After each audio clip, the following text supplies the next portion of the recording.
I'd like to call this meeting to order. It's the Corporate Services Committee meeting, and it's 12 noon. And I'd like to do the land acknowledgement.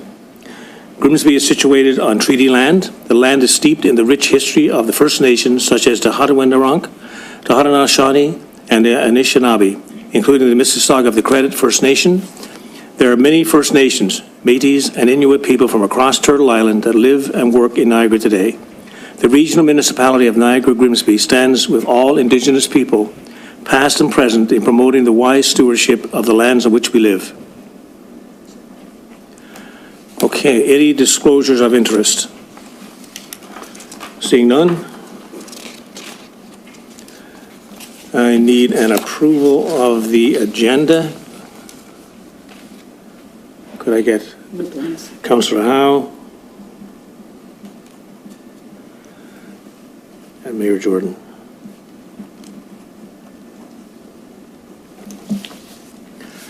Receive that the agenda for the September 5th, 2023 Corporate Services meeting be approved. All in favor? Carried. Okay. I'd like to receive the previous minutes. Can I get a mover and a seconder to receive the previous minutes? Mayor Jordan, Councillor Howe.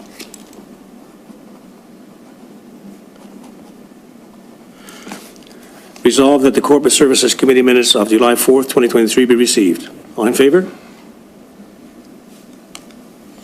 All in favor? Carried.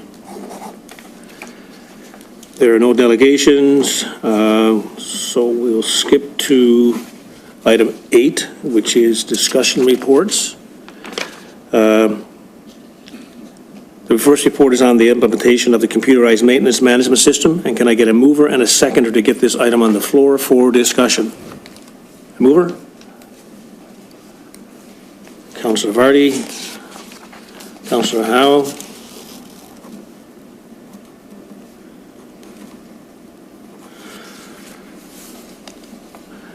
Okay, moving along. Would Philip like to speak to this to start us off? Thank you, Mr. Chair. This report before you is just to provide an interim update. We're in the middle of this project, and I thought committee and council should get an update on this major technology initiative that we're undertaking. The project is on schedule and on budget. We are implementing a computerized maintenance management system for the town. This will take the town's work order processes, everything from filling potholes and repairing signs, into a modern digitized system. We're currently implementing a pilot project in the Transportation Division of Public Works. Again, it's on track, and we're looking to schedule the corporate implementation to start late 2023. I would be happy to take any questions. I'd open it to the floor for questions. Seeing none, I'll ask for, we've already got that. Resolve the report ITSI 23-02 interim update computerized maintenance management system implementation update dated September 5, 2023 be received for information. All in favor? Carried. Next report is another status update on the rural internet access. Can I get Philip to take us through that? We need a mover and a seconder to get it on the floor. Mover? Councillor Howe, Mayor Jordan.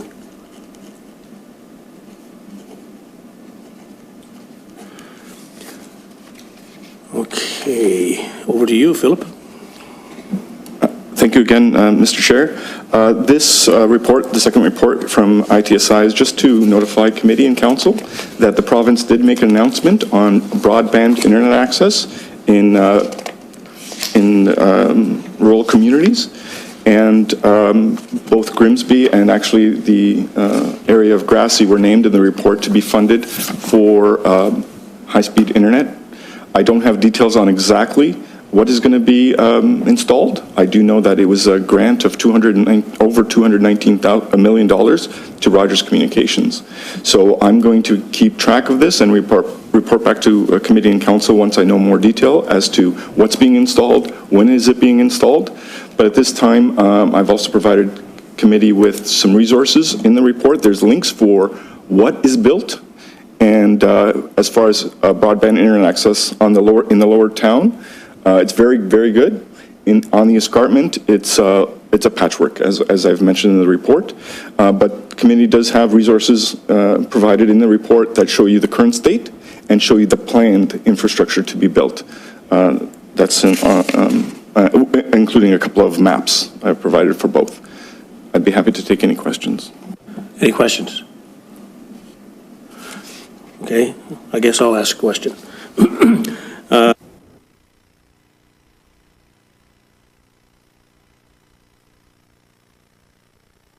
Sorry, say that again so it's recorded.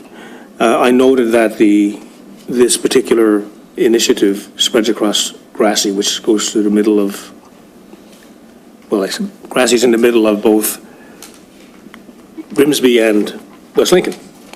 So how does that work in terms of the grant and the cost, et cetera? I mean, how do we share? Are we footing the whole bill, or is it kind of spread out a bit here? Thank you, Mr. Chair. So the funding is both federal and provincial, and it's over many communities, including, as named in the report, Jordan, Beamsville, Smithville. So it's going to span both West Lincoln and Grimsby. So nobody has to put their hand in their pocket then, from a municipality perspective. It's all grant money. The funding is from both the provincial and federal government. I don't see anywhere where the municipality has to offer funding. Is there anything we have to do in conjunction with the other municipalities to make this work? The funding is being provided to private company, Rogers Communications, so I don't believe there's any coordination on the part of the municipality. That was my only question. Anyone else? Seeing no questions, resolve the report ITSI 23-03, Rural Internet Access Status Update, dated September 5th, 2023, be received for information. All in favor? Carried. And the last report, last but not least, is on the naloxone. Pronounce that correctly? Used by the fire department. Can I get Chief to speak to that? Yes, thank you, Mr. Chair. In some respects, it kind of saddens me to. Sorry, go ahead.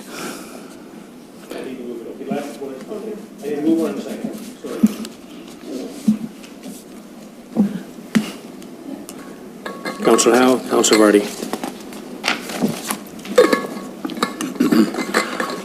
Okay, Chief, you're on. Thank you, Mr. Chair. Yes, in some respects, it saddens me to have to bring this report to council in that it reflects kind of a bigger problem in the Niagara region and indeed elsewhere throughout North America, and that is opioid addiction and having to deal with some of the societal problems evolving in that. Be that as it may, throughout Niagara, over the past several years, we have seen a significant increase in the number of opioid overdoses that emergency services respond to. In saying that, we have reviewed our protocols, response protocols with the medical director of the fire department medical assist program, who oversees the fire department responses to medical calls throughout Niagara. And at that point, Dr. Rust did recommend and support the use of naloxone to be carried on fire trucks throughout Niagara. And the reason for that is twofold. Number one, it is a very simple to use, life-saving measure that can reverse the effects of an overdose very quickly through a nasal spray form. And to people we respond to who are experiencing an overdose. And number two, it's really for the health and safety of our firefighters who respond, who may inadvertently be accidentally exposed to naloxone and would need emergency care very quickly. fentanyl, carfentanil, things of that nature. And unfortunately, we are seeing that in Niagara West. So we're not immune to it. So really, this report is to authorize the fire department to seek approval and from the Ministry of Health and Long-Term Care to receive naloxone kits at no extra cost to the municipality to equip our trucks and to train our firefighters. So there would be no cost to the town for the supplies, and the training for firefighters would be very easily incorporated in our existing medical training program, so there would be no additional cost to that. So we're just seeking approval to proceed with the program. Thank you. Thank you, Chief. Any questions? Councillor Vardy.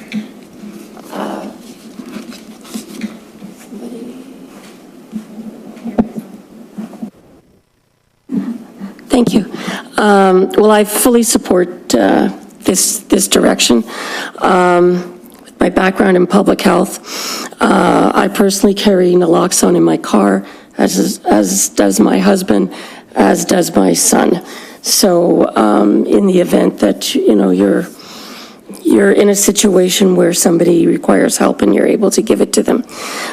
So I fully support this initiative. As a matter of fact, I'd like to see naloxone in all of our, available in all of our facilities, ideally. So I'll probably bring a motion forward for that.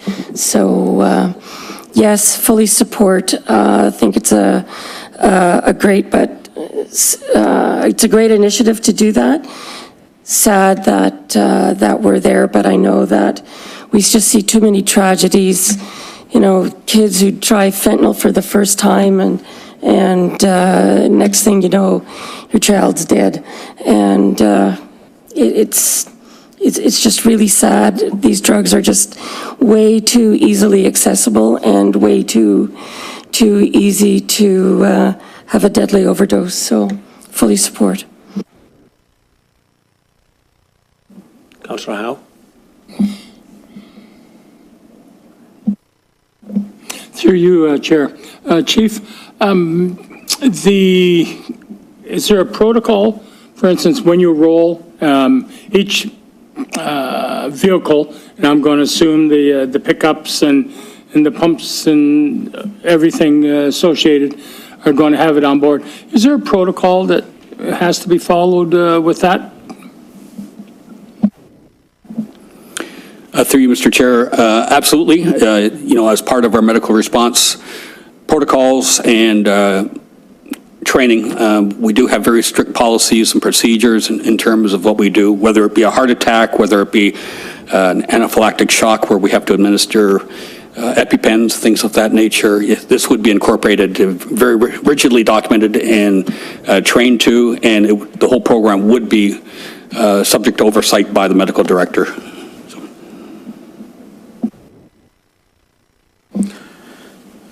Any other questions? I have a comment. I mean, I have a kid at home, and I didn't realize I could get a free kit. My friendly pharmacist, I went to pick up a prescription one day, and she said, "Do you have one of these at home?" I said, "No." And they actually, I guess most of the pharmacists give it out for free. So I don't think everybody knows that, but it's something that maybe people should know. So I ended up with a kit at home, but I mean, hopefully I'll never have to use it, but yeah, absolutely. Councillor Vardy? Yeah, just to add, I mean, I know I talked about kids and drugs, but, you know, there are situations sometimes when seniors might inadvertently overdose, you know, sort of take their medication, forget, you know, an hour later, oh, did I take it? No, I don't think I did. Take it again. And you've got accidental overdoses with seniors, many who are taking opioids for severe, you know, pain conditions. So these are just, that I think that's, I'm not going to say that's why your pharmacist gave you, because you might forget your medication, Reg, and overdose yourself. But I mean, I really believe every household should have one of these in their home.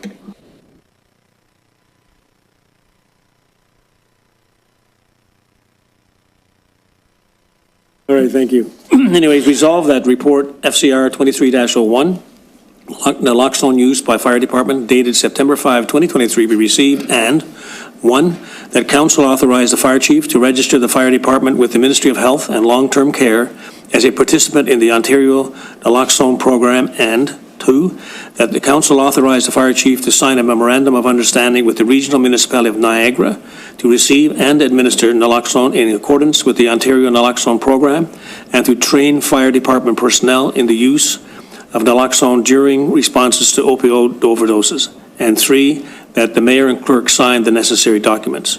All in favor? Carried. Okay, item 9 on the agenda, we have some correspondence from the City of Port Colborne on short-term rentals and the right to repair movement. Would anyone like to discuss these? Okay. Can I get a mover and a seconder to receive the correspondence? Councillor Howe. Councillor Vardy. Resolved that the following correspondence be received: Port Colborne short-term rentals and Port Colborne right to repair movement letter of support. All in favor? Carried.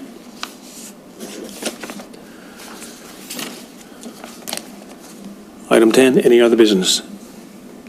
Any other business? Going once? Going twice? 3 times? No other business. Next meeting will be held on Monday, October the 2nd at 12 p.m. Meeting adjourned. Thank you very much.